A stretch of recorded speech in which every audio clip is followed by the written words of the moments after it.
శ్రీమాత్రే నమ. జయ గురు దత్తాత్రేయ నమ. ఈ వీడియోలో జూలై 1వ తారీఖు నుంచి 31వ తారీఖు మధ్యలో జరగబోయే మాస ఫలితాలు మీనరాశి వారికి ఏ విధంగా ఉండబోతున్నాయి అన్న విషయాన్ని ఈ వీడియోలో పరిశీలిద్దాం. మీనరాశి వారికి ద్వాదశ భావంలో శనిగ్రహ సంచారం అది నెల ప్రారంభం నుంచే వక్ర గమనంలోకి మారడం వల్ల చాలా వరకు టెంపరీగా మీకు ఈ ఏలినాటి శని ప్రభావం నుంచి విముక్తి లభించే అవకాశం ఉంది. అంటే శని వక్రించడం వల్ల 11వ భావంలో ఉన్నటువంటి ఫలితాలు కూడా మీకు ఈ నెల ప్రారంభం నుంచి సుమారుగా ఒక 5 నెలల పాటు ఉండే అవకాశం ఉన్నది. శని మీకు 11వ స్థానంలో ఉన్నప్పుడు ఖచ్చితంగా మరి గతంలో ఉన్న విధంగానే ఉద్యోగ సంబంధించిన విషయాల్లో కానీ బంధువులు సహకరించే విషయంలో కానీ మంచి ఫలితాలు రావడం జరుగుతూ ఉంటుంది. అయితే ప్రస్తుతం మీరు గత కొంతకాలంగా ఏదైనా గట్టిగా ప్రయత్నం చేస్తూ ఉంటారు కదా. అదొక గృహం నిర్మాణం కొరకు, గృహం కానీ ఇల్లు కానీ కొనుక్కునే నిమిత్తమో, లేదంటే వాహనం కొనుక్కునే నిమిత్తమో ప్రయత్నం చేస్తూ ఉంటారు. లేదంటే గతంలో మీరు ఏదైనా ఉద్యోగం కొరకు ప్రయత్నం చేసి, లేదంటే ప్రమోషన్ కొరకు ప్రయత్నం చేసి మళ్ళీ మధ్యలో విరమించుకొని ఉంటే ఈ సమయంలో మళ్ళీ మీరు తిరిగి ఆ పని ప్రారంభించి ఆ ప్రమోషన్ కొరకు, కొత్త ఉద్యోగం కొరకు ప్రయత్నం చేస్తే అతి తొందరలో మీ యొక్క కార్యక్రమాలు నెరవేరే అవకాశం ఉంది. కొత్త ఉద్యోగంలోకి ప్రవేశించడం, ఆదాయపరంగా ఎక్కువ పెరగడం జరిగే అవకాశం ఉంది. చాలా వరకు రిలీఫ్ వచ్చేస్తుంది. ఎప్పుడైతే శని వక్రించాడో చాలా ఒత్తిడి నుంచి మీరు బయటపడతారు. చాలా ఫ్రీగా నిర్ణయాలు తీసుకుంటారు. మనీ రొటేషన్ పెరుగుతూ ఉంటుంది. జాగ్రత్తగా ఈసారి వ్యవహరించుకుంటే గత 6 నెలలుగా సంవత్సరంగా ఉన్నటువంటి సమస్యల నుంచి బయటపడడం జరుగుతుంది. ఇక దానికి కుజుడు కూడా మీకు ఈ నెల జూలై 12 వరకు కూడా ధనస్థానంలో ఉంటూ, భాగ్యాధిపతి ధనస్థానం, మరి దైవ అనుగ్రహం లభిస్తుంది, పెద్దవాళ్ళ అనుగ్రహం లభిస్తుంది, కుటుంబ సభ్యుల సహకారం పెరుగుతుంది, కుటుంబంలో మీ యొక్క ఆధిపత్యం పెరుగుతూ ఉంటుంది. అలాగే మీరు కుటుంబ సమస్యల్ని పరిష్కరిస్తారు, కుటుంబంలో ఉన్న వాళ్ళకి కావాల్సినవి సమకూరుస్తూ ఉంటారు. ఫర్ ది సేమ్ టైం మీ కుటుంబంలో ఒకరికి ఏదో ఆదాయం పెరగడమో, ఉద్యోగం రావడం వల్ల కుటుంబ ఆదాయం కూడా పెరుగుతుంది. తద్వారా మీ మీద కొంత బర్డెన్ తగ్గుతూ ఉంటుంది. సో ఈ విధంగా మీరు కొంతవరకు ఆర్థిక పరంగా ఫ్రీ అయ్యే అవకాశం ఉంటుంది. కాబట్టి ఇది కూడా ఒక విధంగా అనుకూలంగా ఉంటుంది. జూలై 12 తర్వాత కుజుడు 3వ స్థానంలోకి సంచరిస్తాడు. అంటే భాగ్యాధిపతి 3వ స్థానం అన్నది ఎలా ఉంటుందంటే భాగ్యస్థానం, అంటే 9వ స్థానం అన్నది దూర ప్రాంత ప్రయాణాలు, 3వ స్థానం అనేది దగ్గర ప్రయాణాలు. ఎవరైనా మరి విద్య కొరకో, ఉద్యోగం కొరకో విదేశ ప్రయత్నాలు చేస్తుంటే వాళ్ళకి మరి ఈ జూలై 12 తర్వాత అనుకూలించే అవకాశం ఉంది. మరి దైవవశాత్తు గురువు కూడా మీకు 3వ స్థానంలో ఉంటూ ఉద్యోగ మార్పుకు కూడా కారణమవుతున్నాడు. అంటే గురువు శనిలాగా చాలా లేటుగా ఇచ్చే ప్లానెట్ మాట. తొందరగా ఇది కూడా ముందుకెళ్ళడానికి ఒప్పుకోవడం, నిదానంగా పని జరుగుతూ ఉంటుంది. అటువంటి స్లోగా వెళ్ళే ప్లానెట్ గురువు 3వ స్థానంలో ఉన్నాడు. అంటే మీరు గత 2-3 నెలలుగా ఏదో ఉద్యోగ మార్పు కోసం, అలాగే విదేశ ప్రయత్నం కోసం ప్రయత్నం చేస్తుంటే ఇప్పుడు 12 తర్వాత ఏమవుతుందంటే జూలై 12 తర్వాత కుజుడు చేరతాడు. కుజుడు ఎప్పుడైతే 3వ స్థానంలోకి వచ్చాడో పనిలో వేగం పెరుగుతుంది.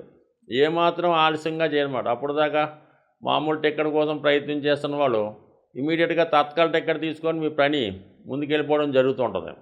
ఆ విధంగా అర్జెంటుగా మీ పనులు పూర్తి చేసుకొని ఏదైనా మార్పు కొరకు కానీ చేంజ్ కొరకు కానీ చేస్తారు. సక్సెస్ఫుల్గా ఉంటుంది. ఇది అనుకూలంగా ఉంటే మరి 4వ భావంలో ఉన్నటువంటి శని ప్లస్ శుక్ర, అంటే ఇక్కడ ఏదైనా ఒక పెద్ద కార్యక్రమం చేయడానికో, విదేశ విద్యకో ధనం కూడా అవసరం. కాబట్టి అటువంటి ధనం మీకు ప్రభుత్వ సహకారం వల్ల కానీ, ప్రభుత్వ బ్యాంకుల వల్ల కానీ, లేదంటే మీ తండ్రి గారు తద్వారా వాళ్ళ స్నేహితుల వల్ల మీకు ఆర్థికపరమైన సహకారం కూడా వచ్చే అవకాశం ఉంది. మరొకరికంటే ఇక్కడ అష్టమాధిపతిగా ఉన్నటువంటి శుక్రుడు కూడా 4లో సంచరించడం, ఇవన్నీ కూడా మీరు ప్లేస్ మారడానికి అవకాశంగా ఉన్నది.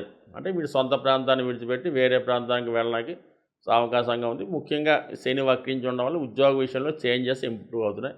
ఇది విద్యార్థులకు కూడా సహకరిస్తుంది. టోటల్గా చూసినప్పుడు మొత్తం మీద గత కొంతకాలంగా స్లోగా వెళ్తున్నటువంటి పనులు చాలా వేగంగా పుంజుకునే అవకాశం ఉన్నది. ఇంకా ఏదన్నా మీకు జూలై 15 తర్వాత మరి రవి 5వ స్థానంలోకి వచ్చి బుధాదిత్య యోగం ఏర్పడడం వల్ల విద్యార్థులకి ఇది చాలా అనుకూలంగా ఉంటుంది. వాళ్ళు కొత్త విద్యలో నేర్చుకోవడం కానీ, కొత్త కోర్సుల్లో ప్రవేశించడం కానీ, మంచి కాలేజీలో మీకు సీట్ రావడం కానీ, అంటే ఆల్రెడీ చదువుతున్న వాళ్ళు గతంలో కన్నా బెటర్గా చదువుకోవడం కానీ, మొత్తం మీద ఏంటంటే మీనరాశి వారు కొంత ఫ్రీ అయ్యి చాలా ఉత్సాహంగా ముందుకు వెళ్ళే అవకాశం ఉంది. అంటే ఏది ఎన్ని గ్రహాలు బలంగా ఉన్నా, ఎంత జాతకం అనుకూలించినా, ఎంత దశ అనుకూలించినా మరి రాశి అందే సంచరిస్తున్నటువంటి రాహు ప్రభావం జాతకుడి మీద ఎక్కువగా ప్రభావం పడుతూ ఉంటుంది.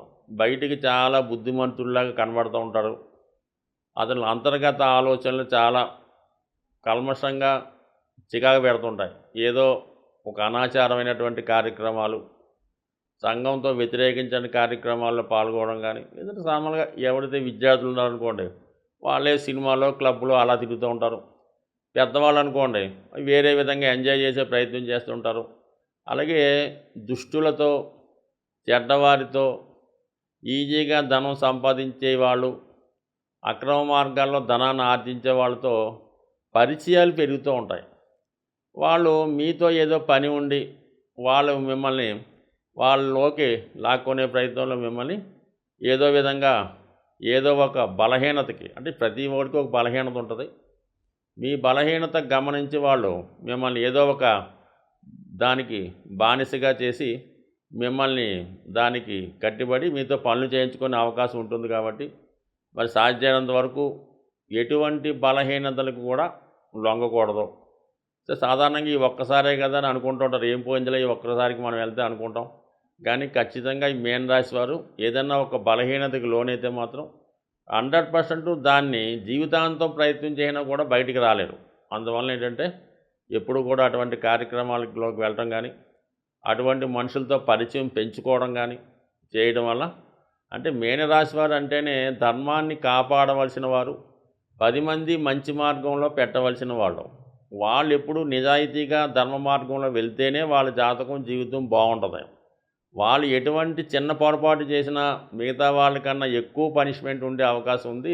జాతకాలను నమ్ముతూ గోచారాన్ని ఫాలో అవుతున్న వాళ్ళకి ఈ జూలై నెల ప్రారంభం నుంచే శనిగ్రహం వక్రించడం జరుగుతూ ఉంటుంది. మేజర్ గ్రహాలైనటువంటి శని, గురువు ఎక్కువగా సంవత్సరానికి వక్రించడం జరుగుతూ ఉంటుంది. అది ఒక 4 నెలల నుంచి 5 నెలలు అటు ఇటుగా జరుగుతూ ఉంటుంది. అయితే శని ప్రస్తుతం వక్రగమనంలోకి మారడం జరిగింది 30వ తారీఖు జూన్ నుంచి.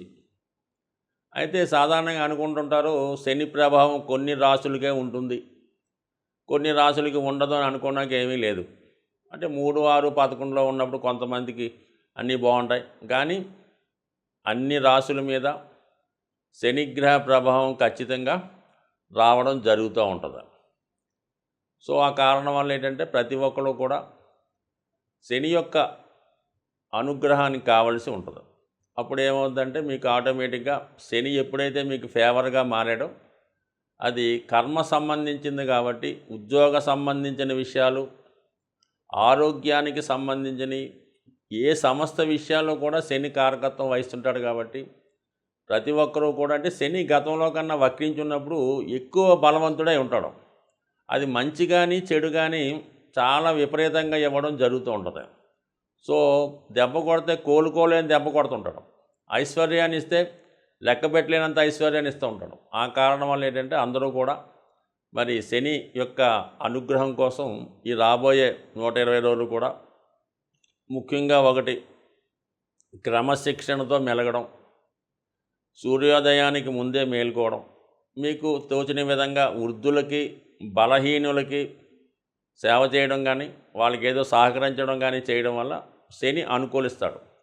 అంటే ఈ విధంగా శని అనుకూలించడం వల్ల ఏ రాశి, ఏ లగ్నం సంబంధం లేకుండా శని అనుగ్రహానికి పాత్రలైతే ఇప్పుడు గతంలో ఇచ్చిన దానికన్నా ఎక్కువ ఫలితాన్ని శని భగవానుడు ఇస్తాడు. కాబట్టి సాధ్యమైనంత వరకు మరి ఇప్పుడు రాబోయే కూడా మరి ఆషాఢ మాసం అవనివ్వండి, భాద్రపద మాసం, ఇవన్నీ కూడా మంచి రోజులు. కాబట్టి ఒక భక్తి మార్గంలో, మంచి మార్గంలో వెళ్ళడం వల్ల మీలో ఉన్నటువంటి దుష్కర్మల్ని, చెడుల్ని శని దాన్ని నిర్మూలించే కార్యక్రమంలో ఉంటాడు, వక్రించి ఉన్నాడు కదా. ప్రతి ఒక్కరిని కూడా చాలా వాళ్ళు బూజు దులిపి శుభ్రం చేసే ప్రయత్నం చేస్తూ ఉంటాడు. మరి దానికి మీరు సిద్ధంగా ఉంటే ఏ రాశి వారైనా తొందరలోనే సంస్కరించబడి మంచి మార్గంలో నడుస్తూ తొందరలోనే లైఫ్లో సెటిల్ అయ్యే ప్రయత్నం జరుగుతుంటుంది. కాబట్టి ప్రతి ఒక్కరు కూడా మరి నిజాయితీగా వ్యవహరిస్తూ మరి అందరికీ కూడా మంచిగా ఉంటూ సహాయం చేస్తే 100% ప్రతి ఒక్కరి జీవితాలు కూడా